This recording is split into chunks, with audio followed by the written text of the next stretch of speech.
Ok, bonjour. Donc du coup, dans cette vidéo, nous allons traiter l'exercice de la bride avec couple. Pour la bride avec couple, c'est le même exercice que vous avez dû voir précédemment en TD, dans une autre vidéo. La différence ici, c'est que donc c'est la même géométrie pour les deux, même effort de serrage de 5000 Newton au point O sur la pièce, mais au lieu d'être piloté par un vérin, ici vous allez être piloté par un couple moteur au niveau de la liaison en haut. Donc notre objectif, ça allait d'être calculer effectivement le couple moteur dont j'ai besoin pour venir faire mon serrage ici. Donc évidemment, je vais traiter ça par du principe fondamental de la statique. Alors, la première chose que je vais faire, c'est commencer par faire un bilan de mes actions mécaniques sur l'ensemble. Donc si je reschématise rapidement ici, déjà il faut que je sache combien je vais faire de PFS. Donc si je représente simplement mon mécanisme, voilà, tac, je le schématise, ça ressemble à ça. Donc j'ai mon point O qui est ici, mon point A, mon point B, là c'est une bielle ici, le point C qui va être ici, et puis le point E de contact avec la pièce qui est ici. Donc je vais aller chercher mes inconnus de liaison. La première chose à faire, c'est d'aller chercher les solides qui sont soumis à simplement deux forces. Deux forces, ça veut dire que deux forces, pas de couple. Donc là, vous avez un exemple très particulier ici, cette bielle ici, on pourrait se dire un effort en A, un effort en B, deux forces. Non, ça n'est pas le cas, puisque la bielle ici va être soumise en plus avec un couple. Donc vous allez avoir une force en haut, une force en A, j'ai bien deux forces, mais en plus je vais avoir le couple. Donc ça, le solide 1 n'est pas du tout un solide soumis à deux forces. Par contre, j'ai ce solide-là, ici, qui est le solide numéro 4, qui est bien un solide soumis à deux forces. Donc je vais avoir une liaison pivot en A et une liaison pivot en B. Ça veut dire que lui, je vais le modéliser par un lambda. Pour les deux liaisons, je vais avoir un lambda dans le solide 4. Je regarde mon solide 5, qui est celui-ci. Le solide 5 a une liaison en B, une liaison en C, une liaison en E. Donc il est soumis au moins à 3 forces. Et puis mon solide 1 va être lui soumis à 2 forces ici, plus le couple. Donc il n'y a que le solide 4 qui va être soumis à 2 forces. Donc après, les autres liaisons, je vais les traiter indépendamment. Donc le point C, c'est une liaison pivot. Une liaison pivot, ça va donc être deux forces, une en X, une en Y, pas de couple. Au point O, je vais avoir XO, YO ici. Voilà. Et je vais avoir en plus le couple moteur ici, que je cherche à déterminer. Voilà, donc j'ai fait l'ensemble. Et donc je vais une donnée d'entrée qui va être ici. Alors attention, mon sujet me donne la force de 5 sur la pièce. Donc de 5, c'est lui sur la pièce qui vaut moins 5000 Newton. Évidemment, la bride pousse vers le bas. Mais comme moi, je vais étudier ici probablement la pièce sur mon solide 5, eh bien, je vais avoir un effort ici de la pièce sur le solide 5 qui sera elle de plus 5000 Newton suivant l'axe Y, qui est donc l'axe Y qui est vers le haut, et mon axe X qui est vers la droite. Voilà. Donc j'ai une donnée d'entrée ici, et puis combien j'ai d'inconnus? Je vais les compter. J'ai donc 1, 2, 3, 4, 5, 6 inconnus. 6 inconnus de liaison. Pardon. Liaison. Qui sont donc ici XO, YO et le couple moteur en haut. Le lambda pour les liaisons A et B, au point C, XC et YC. 1, 2, 3, 4, 5, 6 inconnus de liaison. 6 inconnus de liaison, ça veut dire qu'il va falloir que je fasse 2 PFS, donc 2 PFS en 2D. Voilà, mon sujet ne me dit pas ici quels sont les PFS que je dois faire. Il me demande tout simplement d'aller chercher les actions mécaniques dans les différentes liaisons. Donc c'est à moi de trouver les PFS que je dois faire. Pour trouver le PFS que vous devez faire, je vous renvoie à l'exercice de l'escabeau et au cours pour essayer de comprendre comment on fait. Un PFS, c'est 3 équations. Un PFS en 2D, c'est 3 équations. Donc il faut que j'isole des solides avec maximum 3 inconnus de liaison. Donc si j'isole par exemple le solide 1 tout seul, je vois que je vais avoir 1, 2, 3, plus le lambda ici, je vais avoir 4 inconnus. Ça ne va pas marcher. Et surtout, je n'ai pas de donnée d'entrée. Où est-ce que j'ai une donnée d'entrée? En E. Donc si j'isole le solide 5 tout seul, je vais avoir 1, 2, 3 inconnus. Donc ça m'a l'air pas mal ça. Donc le premier PFS pourrait être le solide 1 tout seul. Pardon, le solide 5 tout seul. Donc si j'isole le solide 5, je vais avoir en force extérieure, je vais avoir le lambda qui est ici. Au point C, je vais avoir XC et YC. Et puis je vais avoir ma donnée d'entrée ici. Là, je vais l'appeler YE, qui vaudra donc 5000 newtons. Combien j'ai d'inconnus? J'ai 3 inconnus. Ça c'est parfait. Plus une donnée d'entrée, c'est parfait. Donc ça veut dire qu'avec ce premier PFS, je peux résoudre effectivement les inconnues de liaison en C, ici avec X et YC, en B avec le lambda. Si je connais le lambda ici, je connais le lambda ici, donc ça veut dire que je connais aussi les inconnus en A. Donc qu'est-ce qui me restera comme inconnu? Eh bien il me restera que ce qu'il y a en haut. Donc là, le deuxième PFS va arriver très simplement en isolant tout simplement le solide 1. Donc ça c'est la prolongation du solide 1. Et mon lambda, il est incliné par rapport à ici. Mon lambda va être ici. Le lambda que j'ai ici sera une donnée ici. Donc je le mets en vert. Il sera connu dans mon deuxième PFS. Donc, par contre, je ferai attention au signe, puisqu'il y aura peut-être une inversion de signe quand je vais prendre ce lambda-là et ce lambda-là. Donc il faudra que je fasse attention dans mon PFS. Et ici, je vais donc avoir XO, YO et le couple moteur qu'il va falloir que je calcule. Donc ici, dans mon deuxième PFS, je n'aurai que 3 inconnus. Voilà, donc ma stratégie, elle est celle-ci. Donc je vais faire un PFS sur le solide 5, puis un PFS sur le solide 1. Alors c'est parti. Je réalise mon premier PFS. Donc premier PFS. PFS sur le solide 5, j'ai dit. Donc si je refais mon schéma là ici, parce que je vais l'isoler, donc j'avais dit que, voilà, je redessine, tac, hop. Donc là ici j'ai mon point B, ici j'ai mon point C, et puis ici j'ai mon point E. Mes inconnus de liaison sont le lambda ici, XC, YC ici, et puis une donnée d'entrée, YE ici, qui vaudra 5000 newtons. Voilà, donc je vais modéliser ça. Je fais donc mon bilan des actions mécaniques extérieures, pour lequel je vais retrouver, donc, je vais commencer par le plus simple, la pivot en C. La pivot en C, donc ça va être l'action mécanique. Ici, celle c'est support 0 ici qui agit sur le solide 5. Donc 0 qui agit sur 5 au point C.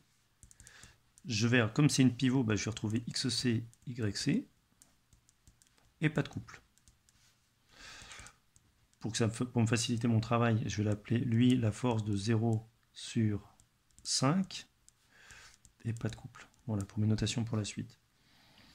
Je vais retrouver une pivot en B. Attention, pivot plus solide soumis à 2 forces. Ici.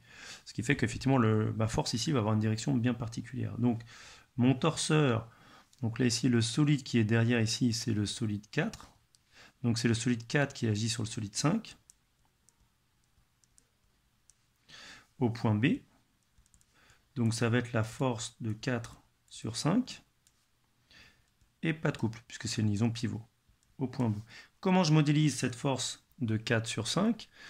Eh bien, je vais écrire ici que je vais avoir, je vais vous l'écrire ici, hop, la force de 4 sur 5, c'est dû, quand je regarde mon schéma, ici, c'est du lambda AB. Lambda AB.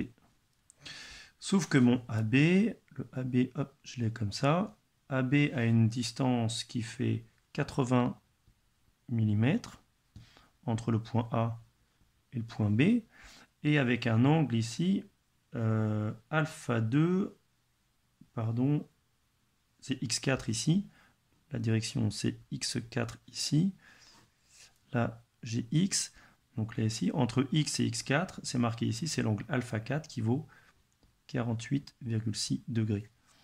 Donc ça veut dire que dans mon repère, je vais retrouver ici,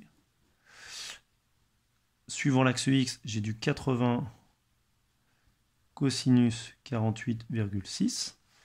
Et là, suivant Y, je vais avoir du 80 sinus 48,6. Voilà. Donc je peux le modéliser sous cette forme-là. C'est égal à lambda facteur de 80. Alors en X, c'est cos 48,6. Et en Y, c'est 80 sinus 48,6. Mais j'ai une autre possibilité aussi, c'est de travailler directement avec les angles. Donc là, je vous renvoie vers votre cours, hein, c'est noté. Hein. Donc là, je mets bien ou. Donc ça, c'est une possibilité de travailler comme ça. Ou de l'écrire sous cette forme-là. F de 4 sur 5. Donc là, je mets la norme. Donc ma force, elle sera dirigée suivant cette direction-là, ici. Tac, ici. F de 4 sur 5. Comme ça. Et là, de n'utiliser simplement que le cosinus 48,6, sinus 48,6 pour savoir comment est répartie cette force en X et en Y. Et dans ma modélisation, ça veut dire quoi? Eh bien, ça veut dire que ça, là, c'est égal à ça. C'est-à-dire qu'en fait, les deux sont possibles, mais ça veut dire que F de 4 sur 5 est égal à 80 lambda. Voilà. Donc à vous de choisir la modélisation que vous voulez, celle-ci ou celle-ci. Bah, dans ce cas-là, vous n'avez pas intérêt à choisir le lambda, puisque là ici, vous aurez directement la norme de la force dans votre calcul, à savoir la force qui va transiter en compression ou traction dans la barre AB. Donc moi, je vais utiliser plutôt ce modèle-là, que je trouve bien plus explicite, plus agréable à utiliser. Donc là, ça va être égal donc à F4 sur 5 cos 48,6, F de 4 vers 5, sinus 48,6, rien, 0. Ça, c'est écrit au point B.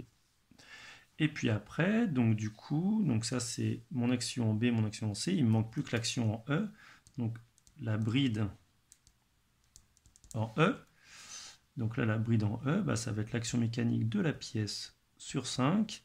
Et quand je le note comme ça, donc c'est la pièce qui agit sur mon système, moi j'étudie 5, et ben je vois que c'est l'inverse de 5 sur P. Hein, si je les mets côte à côte, hein, là j'ai dans mon énoncé la pièce 5 qui appuie sur la pièce, et moi je veux regarder ce que la pièce fait sur 5. Donc en fait, ça va être l'inverse de ce que j'ai dans mon sujet. Donc ça va être égal à 0, 5000, 0, et je peux le noter comme ça, c'est la force de 5 sur P, et puis pas de moment. Ça, c'est écrit au point E. Voilà, donc j'ai fait mon bilan des actions mécaniques extérieures. Maintenant, je vais écrire mes deux théorèmes généraux. Donc le théorème de la résultante statique, qui va être égal à la somme des forces extérieures à mon solide 5 sur mon solide 5. Donc je vais avoir la force de 0 sur 5, plus la force de 4 sur 5, plus la force de 5 sur la pièce.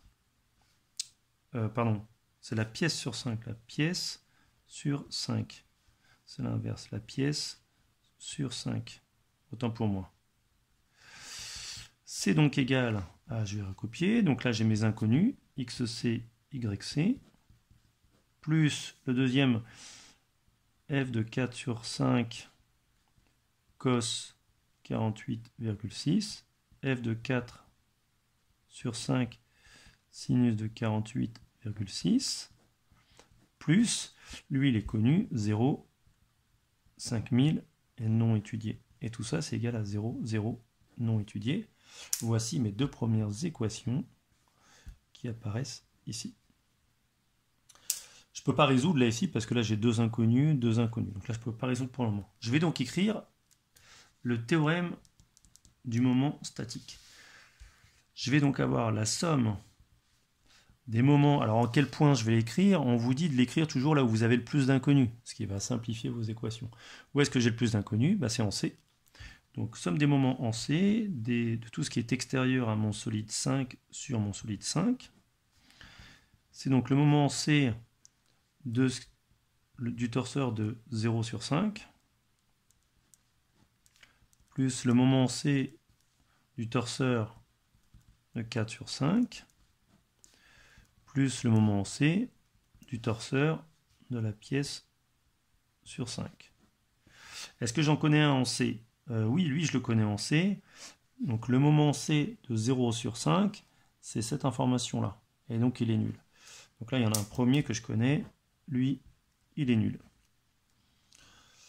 Par contre, les deux autres, 4 sur 5, je le connais au point B. Donc je vais appliquer varignon pour aller chercher au point B. Donc ça va être le moment B du torseur de 4 sur 5, plus CB. Et vectoriel la résultante, c'est f de 4 sur 5.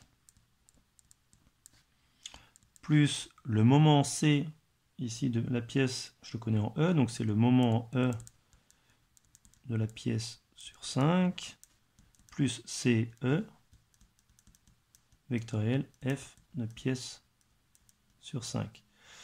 Les moments sont connus et nuls, ici en chacun des points, moment en B de 4 sur 5, 4 sur 5 en B, son moment est nul. Moment E de la pièce sur 5, son moment est nul, ici. Donc j'ai que ces deux termes-là. Ici. Alors, pour aller calculer ces deux termes-là, non, je crois que j'ai directement la dimension. CB1, il est donné ici. Mon vecteur CB, il est donné, il fait 60, là j'ai 60 cm sur X. Et CE, je l'ai dans mon sujet aussi, c'est 60 et moins 30 ici, donc là ça va être très simple.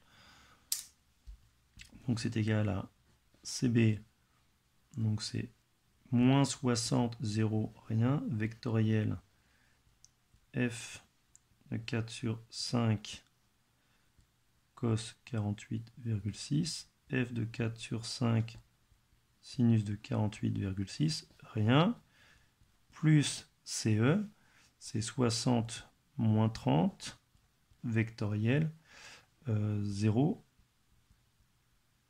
et 5000. Donc je fais mes produits vectoriels. Donc ici je vais avoir ça fois ça, moins ça, ça va disparaître.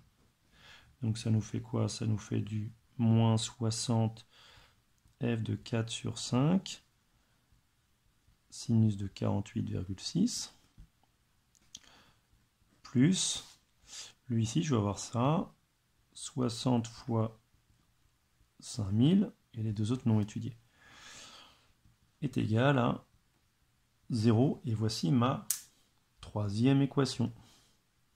Et là, dans cette troisième équation, je n'ai qu'une seule inconnue, qui est f de 4 sur 5. Donc là, je vais pouvoir le résoudre tout de suite de ma troisième équation. Ce qui veut dire que du coup, f de 4 sur 5 est égal à 60 fois 5000 divisé par 60 fois sinus 48,6, ce qui va nous donner du 6666 newtons. Je vous rassure, je ne l'ai pas fait de tête, j'ai déjà fait le calcul avant. Et connaissant f de 4 sur 5, si je reviens dans mon équation 1, ici, f de 4 sur 5 étant connu, je vais pouvoir déterminer xc. Donc xc sera égal à moins, celui-là je vais le passer de l'autre côté, moins f de 4 sur 5 cos 48,6, ce qui va nous faire du moins 4408 newtons. Je ne dis pas de bêtises, hein, parce que là ici, j'ai pas d'erreur de signe. Tac, si je le passe de l'autre côté, lui, tac, il devient négatif. Donc là, c'est bien quelque chose de positif ici. XC, hop, XC ici, lui je le passe de l'autre côté, donc ce terme-là devient négatif, ça marche. Et pareil pour YC. YC, si je passe tout ça de l'autre côté, ça nous fait du moins f de 4 sur 5 sinus 48,6 moins 5000, ce qui va nous donner du moins 10 000 newtons. Voilà, en YC. Est-ce que c'est logique ça comme résultat? Eh bien, si je regarde, je vais simplifier un petit peu, je vais vous faire un tout petit schéma là à côté, là. ici, dans ce que je viens de trouver là, ici, bah, si je simplifie ici, je prends le point C qui va être ici. Le point C, ben, j'ai 60 suivant cette direction-là, et j'ai 60 hop, pour arriver jusqu'au point E ici. Ben, j'ai le même bras de levier ici, suivant l'axe Y. Donc si j'ai 5000 qui poussent vers le haut ici, une pivot qui est ici, et ben, pour pouvoir équilibrer tout ça, et ben, si je vais avoir, puisque j'ai le même bras de levier d'un côté et de l'autre, je vais avoir 5000 newtons qui poussent en Y ici. Et donc si j'ai 5000 qui poussent d'un côté et 5000 qui poussent de l'autre, et bien il faut qu'au milieu, j'ai moins 10 000. 10 000 newtons. Et bien c'est exactement ce que je trouve. YC vaut moins 10 000. Et puis ici, alors du coup je ne l'ai pas ici parce que ma force elle est inclinée ici comme ça. Tac, ici. Voilà. Mais sur X ici, là, je vais retrouver mon 5000 newtons ici. Alors je peux le calculer puisque f de 4 sur 5 ici, c'est-à-dire que si je regarde ce qui se passe en C, mon effort en C, donc f de 4 sur 5, je l'ai modélisé hop, ici, et ben c'est f de 4 sur 5 cos 48,6 sinus 48,6. Et ça, bah, le f de 4 sur 5 cos 48,6, je l'ai ici. Ça vaut 4408.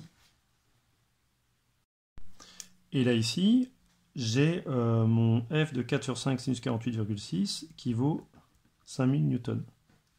Tac, ici. Voilà, tout ça, c'est en newtons. Voilà. Je me pose la question, ma barre, comment elle est sollicitée, hein? Et ben, je peux regarder ici, je peux me faire un autre schéma ici, là, ici, de ce qui se passe ici. Et ben, je vois ici que ma barre, hop, si je dessine ce qui se passe en B ici, et ben, ma force de 4 sur 5, le solide 4 il est ici, le solide 5 est ici, elle va se retrouver comme ça. Positive, positive, f de 4 sur 5 est orientée comme ça. Ça veut dire quoi? Bah, ça veut dire que la barre est en train de pousser comme ça pour pouvoir faire basculer autour de la liaison pivot en C et pouvoir générer un effort de la bride vers la pièce qui va être de moins 5000 newtons vers le bas ici. À savoir, ma bride va basculer comme ça, ce qui est complètement logique. Ça veut dire que ma barre ici, elle est en traction ou en compression? Et bien, si je suis en train de pousser comme ça veut dire que l'autre barre qui est en train de pousser dessus, et en fait, ma barre ici, elle est en compression. Voilà. Puisque la barre qui est en dessous, là, est en train de pousser comme ça, donc je suis en train de comprimer cette barre. Et donc, si je fais le bilan, donc du coup, je connais f de 4 sur 5, et puis mon torseur, hop là, mauvaise couleur, mon torseur de 0 sur 5 au point C, qui est égal à XC, YC, vaut moins 4408, moins 10 000 en Y et 0. Ça, c'est en point C, et c'est exprimé en newton. Voilà, donc si je reprends ce que j'avais vu ici, là, j'avais dit que le premier PFS se faisait sur le solide 5, et mon deuxième PFS se faisait sur le solide 1. Donc là, je vais me faire le PFS sur le solide 1. Donc je me dessine le solide 1. Alors, deuxième PFS, PFS sur le solide 1. Donc je vais me le dessiner ici. Donc mon solide 1 va être comme ça avec le point O qui est ici, le point A qui est ici, et puis là je représente comme ça le solide 4 qui part vers le haut. Ça c'est le solide 1. Donc je connais le lambda qui est ici. Par contre, attention au signe. Et je cherche les actions mécaniques qui vont être en haut, qu'on avait vu tout à l'heure. C'est une liaison pivot, donc XY, qui va être motorisée, donc avec un couple moteur. J'écris mon BAM, qui se reporte à ça. Donc, le bilan des actions mécaniques extérieures. Je vais retrouver donc du coup ma pivot en haut. Donc il va être l'action mécanique de 0 sur 1 en haut avec XO, YO 0, point haut. Et donc ça c'est la force de 0 sur 1 et pas de couple. Mais je vais avoir aussi le couple moteur en haut.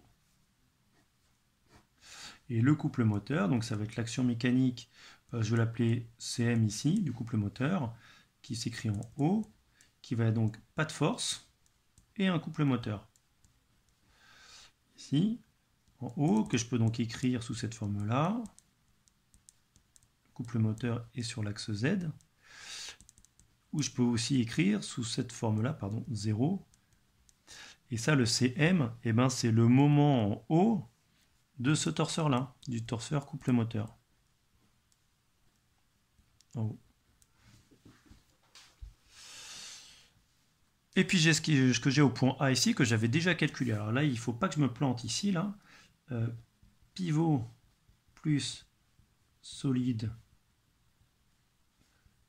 soumis à 2 forces en A, qui est connu. Donc, il va être l'action mécanique de 4 sur 1. De 4 sur 1. C'est hyper important de noter qui agit sur qui. Vous allez voir pourquoi. C'est pour ne pas se planter dans les signes. Écrit au point A. Donc, ça va être la force de 4 sur 1. Comme c'est une liaison pivot, je n'ai pas de couple transmissible. Alors là, je me pose la question, que vaut 4 sur 1 ? Alors là, je vais vous faire un petit schéma à côté ici, parce qu'en fait, je vais isoler mon solide 4 pour ne pas me tromper. Donc, hop, petite réflexion à part. Donc, c'est comme si je faisais un PFS sur 4. Donc là, si j'isole mon solide 4, je vais avoir d'un côté, hein, ici, hein, c'est ce que je vois ici, hein, l'action de 5, hop, 5 est ici, de 5 sur 4, et puisqu'il va être ici, de 1 sur 4. 5 sur 4, je le connais, c'est ce que j'ai calculé déjà tout à l'heure, ici, sauf que moi je connaissais 4 sur 5. Donc moi, qu'est-ce que je connais ? Je connais l'action mécanique, ici, de F de 4 sur 5. Ça, elle est connue. Et ça vaut, ce que j'ai calculé tout à l'heure, 4408, 5000, rien en newton. Donc ça, c'est ce que je connais. Mais si j'isole F, mon solide 4, ça veut dire que j'ai 5 qui va agir sur 4. C'est l'inverse de ça. Voilà, je dessine ça. F de 5 sur 4. Et puis de l'autre côté, je vais avoir l'action mécanique de 1 sur 4. Comme la somme des forces, les sommes des forces extérieures à 4 sur 4 doit être égale à 0, ça veut dire que F, donc c'est quoi les deux forces qui s'appliquent ? C'est 5 sur 4, plus F de 1 sur 4, c'est égal à 0. Ça veut dire que la force de 5 sur 4 est égale à moins la force de 1 sur 4. Donc si je connais 5 sur 4, ça veut dire que la force de 1 sur 4 va être orientée comme ça, ici. Et là, tiens, je vois bien qu'effectivement, quand je fais le PFS sur le solide 4, je vois bien que j'ai les deux forces qui viennent comprimer mon solide 4. Donc effectivement, ce que je disais tout à l'heure, le solide 4 est soumis à de la compression. Une fois que j'ai écrit ça, c'est facile. F de 4 sur 1, c'est l'inverse de 1 sur 4. Donc c'est F de 4 sur 1. Ici, ce que je cherche, c'est moins F de 1 sur 4. Donc F de 4 sur 1 va être égal à F de 5 sur 4. Et si je le mets ici, ça c'est égal à moins F de 4 sur 5. Donc ça veut dire F de 4 sur 1 que je cherche, c'est l'inverse de ce que j'avais déjà trouvé. Donc ça veut dire que les valeurs que j'avais ici, il va falloir que je leur mette un signe négatif ici. Donc là, je vais avoir moins 4408, moins 5000 et 0 au point A. Voici le torseur, donc effectivement, ça va être un effort qui va être l'inverse de ce que j'ai calculé tout à l'heure. Et une fois que j'ai fait ça, bah, c'est parti. J'ai mes trois torseurs qui sont faits, mon BAM est fait. Donc je vais écrire le théorème de la résultante statique. La somme des forces qui vont être, donc là j'étudie solide 1, extérieur à 1 sur 1. C'est donc égal à la force de 0 sur 1, plus la force du couple moteur, bah, en fait il n'y en a pas, plus la force de 4 sur 1, qui est ici. C'est donc égal à x0, y0, rien, plus, bah, ça vaut 0, hein, c'est cette résultante qui est ici, plus f de 4 sur 1, c'est celle que j'ai ici, moins 4408, moins 5000, et tout ça c'est égal à 0. Voici mes deux premières équations de ce PFS. Là je vois que je peux résoudre tout de suite, hein. Ça veut dire que x0 vaut ça, y0, enfin c'est l'inverse de ça. Le théorème du moment statique, c'est la somme des moments extérieurs à 1 sur 1. Ça va être égal au moment... Alors où est-ce que je l'écris? Bah, là où j'ai le plus d'inconnus. Où est-ce que j'ai le plus d'inconnus sur le solide 1? Bah, en haut. Donc c'est moment O de ce torseur-là, f de 0 sur 1, plus le moment du deuxième torseur, moment O du torseur lié au couple, plus le moment O du torseur de 4 sur 1. C'est égal à quoi? Le moment O de 0 sur 1, bah, il est nul. Ce terme-là est nul. Ensuite, j'ai le moment O de mon couple moteur. Le moment O du couple moteur, c'est ce que j'ai, hein, le moment O de mon couple moteur. Et ben c'est justement le CM ici, là. Il est connu, enfin il est connu, non, justement c'est mon inconnu. Plus le moment O, donc le problème c'est que 4 sur 1 c'est écrit en A, donc là il faut que j'applique Varignon. Moment A, torseur de 4 sur 1, plus OA, vectoriel, f de 4 sur 1. Et le moment A de 4 sur 1, il est nul. Ici, tac.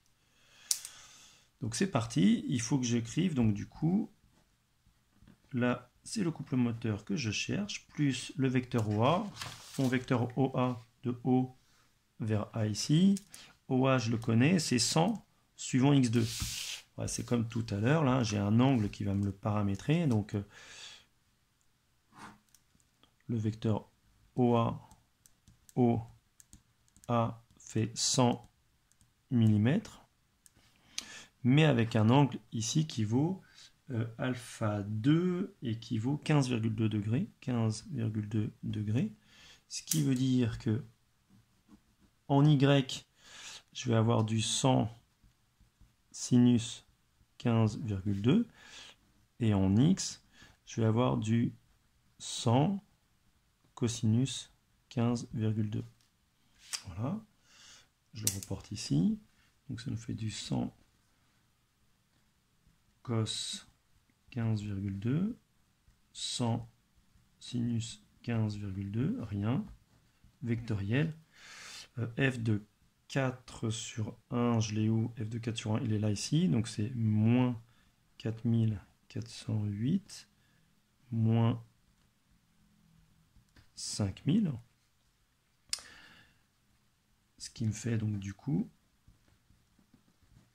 plus, voilà, il faut que je fasse tout ce calcul là, donc ça va nous faire ça fois ça, donc ça nous fait moins 5000 fois 100 cos 15,2, ça fois ça, moins, avec le moins qui est là, ça devient plus, 4408 fois 100 sinus 15,2.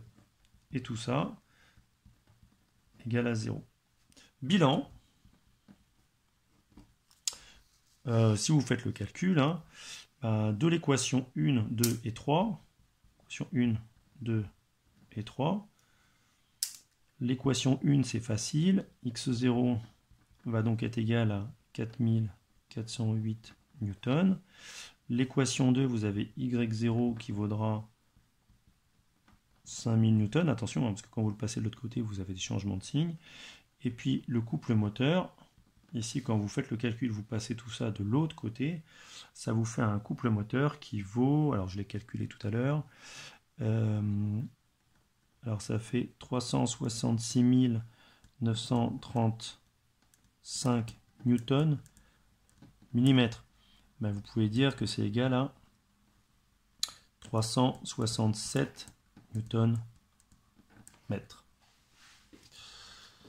Et voilà, il nous faudra un couple de 367 newtons mètres ici pour pouvoir appliquer un effort de 5000 newtons ici sur la bride. Et voilà, maintenant c'est à vous, il faudrait savoir faire, faudrait savoir refaire cet exercice par vous-même. À bientôt!